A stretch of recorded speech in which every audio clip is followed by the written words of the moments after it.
So here comes Atlanta with Devontae Freeman back after missing 2 weeks with a concussion. They'll throw it on first. There's Jones in and out of the hands. Incomplete. Well, he didn't do that much last week because he had over 250 receiving last week in the win over Tampa. And could you hear the crowd? They're not used to this either. And this is a missed opportunity for Julio Jones because Xavier Rhodes is going to be on him man for man all game. Coverage will likely be tighter on most throws. Jones clearly won that battle off the line of scrimmage, had separation. He catches it, he's still running across field. Kevin, you always talk about how you love Julio Jones because he's not a diva. He's not just a receiver that goes out and catch the ball and that's it. He's a complete one. And he just lined up Andrew Sendejo on that one on a nice crackback block, perfectly legal, and dropped him. The Falcons are the #1 team in. Interesting, we talked to Xavier Rhodes yesterday, and you asked him, so give us an idea, how often will you be on Julio Jones? And he said, do I have to say it? And I said, yes, you do. And he said, well, I'll just put it to you this way. If Julio Jones lines up at running back, I'll be lining up at linebacker. So he's going to be on him all game long. And I want to see the Vikings secondary, if they keep an eye towards, and potentially doubling him at times as well. Deep. Ryan on the fake and a throw near side. There is the first catch for Jones. It went down to make a great catch. It was a low throw against Xavier Rhodes, and he's got a first down. So we've been telling you, watch that matchup all day long, and there's the first reception. And they helped make up for the lost yardage from bringing it out from deep. And what they did was ran a drag route across the field, an under route for Julio Jones to try and get him away from Xavier Rhodes. Well done by Jones going down to pick the ball off of his shoelaces and turn it into a first down play. Here's Jones and Rhodes getting tied up. Xavier Rhodes came off limping, and he's now down on one knee on the Viking sideline. Could be nothing. Hopefully it is. There's Rhodes, who's in some pain. We'll keep an eye on him.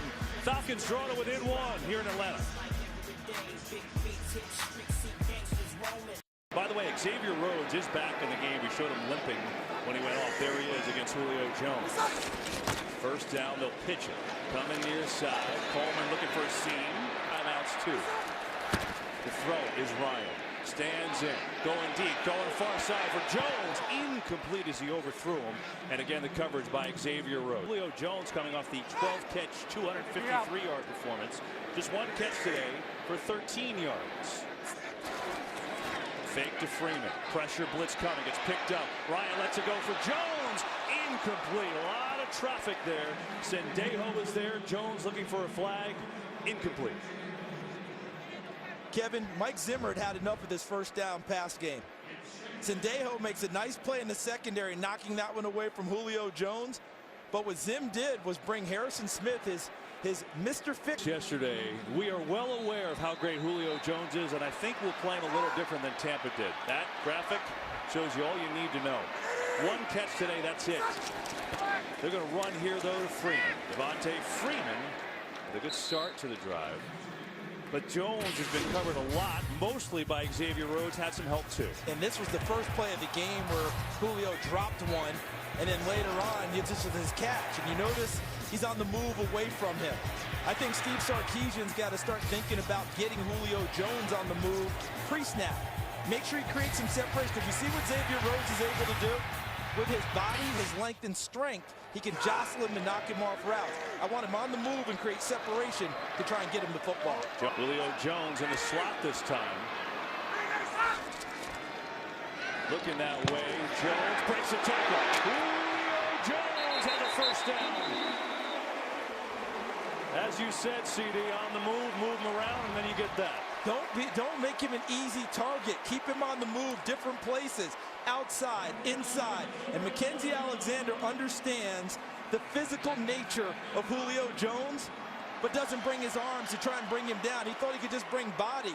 You've got to bring everything to bring down Julio Jones. 6'3", 220. That's Secretariat out there on the corner. And so another first down for Atlanta. Coleman in the backfield. Pitch it to him here. Gets a good block from the fullback, but Minnesota all over it. That had potential, that play, but there's Xavier Rhodes with the tackling for him. And he also got some help from the fixer himself, number 22, Harrison Smith. When things go awry on defense, Mike Zimmer summons number 22 and says, fix it. And look at Smith right there, taking on Coleman, the lead blocker. Does his job. Takes that out, which allows Rhodes to come up behind him and make the tackle. That's good team defense by the Minnesota Vikings. They line up Devontae Freeman to the bottom. Jones stayed in the huddle there late. Now he goes into the slot. Play clock running down. Second down. Ryan fires. Jones incomplete. He was a little high and out front with the throw. You really nailed that one too, because coming out of the huddle late allowed him to get away from Xavier Rhodes. Okay, and now here's Julio coming out late, and Xavier Rhodes is up here. So now they've got the play they want, and they go to it, and they're unable to complete it. Just let him a little too far. That was complimentary football all the way down the field by the Minnesota Vikings. It's offense. amazing, right? Because playing with a depleted secondary didn't really hurt Atlanta until the end. That's when it got him.